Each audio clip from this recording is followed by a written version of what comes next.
C'est amusant de tourner un trailer 15 ans après la sortie du tournant. David Stoneward, c'est 2011. En 2011.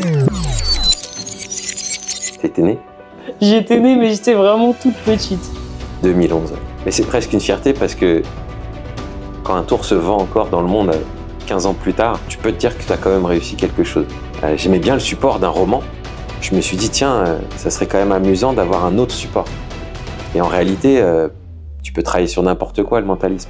Et je me suis dit que ce support-là, tout le monde le connaissait et un grand nombre de spectateurs aiment jouer au mot mêlé, en fait. Tout le monde joue au mot mêlé dans son enfance, mot fléché, mot mêlé, sudoku.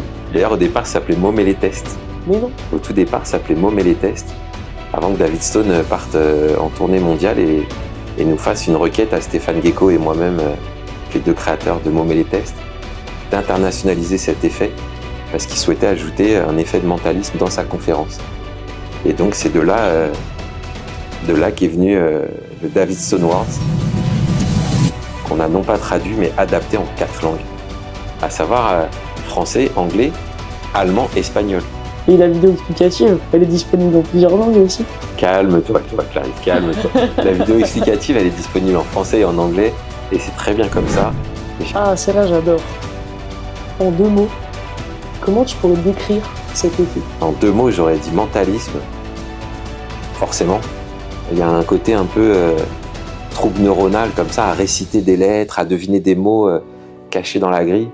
Donc ouais, je dirais que c'est troublant. Tout à l'heure, tu m'as dit que le David Stoneward, il était aussi bien pour le close-up que pour la scène.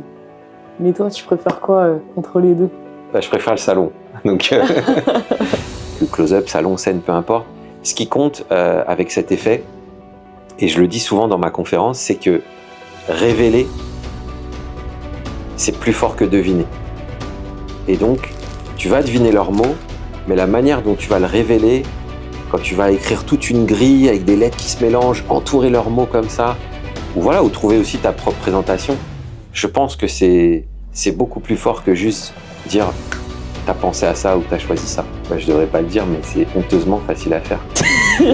Attends. T'as vraiment fait une liste de questions, Clarisse? Bien sûr que j'ai fait une liste de questions, je prends les choses au sérieux, moi.